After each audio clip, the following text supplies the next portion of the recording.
আগে আমাকে বল, ছেলেরা মেয়েদের আগে কেন মরে? মানে কে আগে মারা গেছে, দাদা যান না দাদি?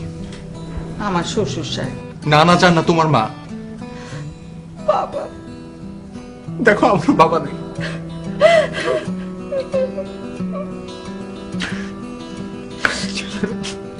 ছেলেরা মেয়েদের আগে কেন মরে মা জানো? কেন? মেয়েদের যন্ত্রণায়। কিসের যন্ত্রণা? ধরো একটা ছেলে যদি একটা মেয়ের রূপের প্রশংসা করে, তাহলে মেয়েটা কি ভাবে? ভাবে ছেলেটা নোংরা। আর যদি রূপের প্রশংসা না করে, তাহলে কি ভাবে? ভাবে ছেলেটা গাধা।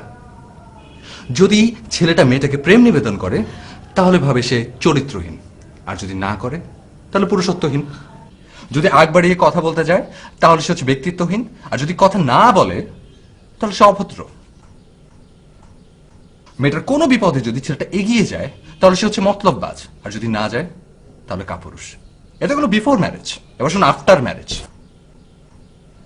বিয়ের পর আমি যদি সারাদিন ঘরে থাকি, তাহলে আমি হচ্ছে অলস, অপদার্থ। আর যদি না থাকি, তাহলে আমি হচ্ছে ছন্ন ছাড়া, ঘর বিমুখ।